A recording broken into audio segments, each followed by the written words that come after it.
رات کا وقت تھا مگر سٹار لائٹ کی پراسرار روشنی اب بھی محل کے اندر جلملا رہی تھی۔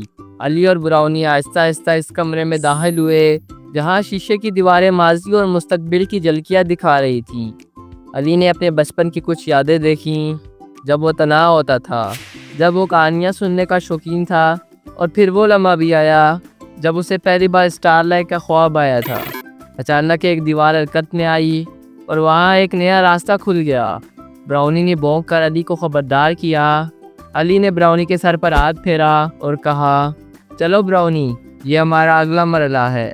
جب وہ نئی راہداری میں داخل ہوئے تو وہاں ہر طرف آئینے ہی آئینے تھے۔ ایک آئینہ تو ایسا بھی تھا جس میں علی کو اپنا دوسرا روپ دکھائی دیا۔ وہ خود لیکن کچھ بدل چکا تھا، جیسے کوئی راز اس کے اندر چھپا ہو۔ اس لمحے ایک نرم سی آواز گونجی، علی، کیا تم اپنی اصلی روشنی کو پہچان پاؤ گے؟ علی نے حیرت سے ادھر ادھر دیکھا مگر کوئی نظر نہ آیا، بس آئینہ میں اس کی پرچھائیاں تھیں۔ پھر ایک آئینہ چمکا اور علی اس کے اندر کھنچ گیا۔ اب وہ ایک جادوئی میدان میں تھا جہاں ہر چیز روشن تھی۔ درختوں سے روشنی کے پھول لٹک رہے تھے اور فضا میں ستارے تیر رہے تھے۔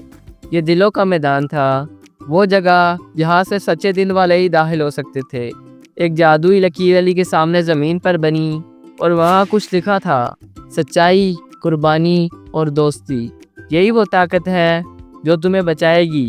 اتنے میں 3 دروازے نمودار ہوئے، سرخ، نیلا اور سنہری۔ ہر دروازے کے پیچھے کچھ نیا چھپا تھا۔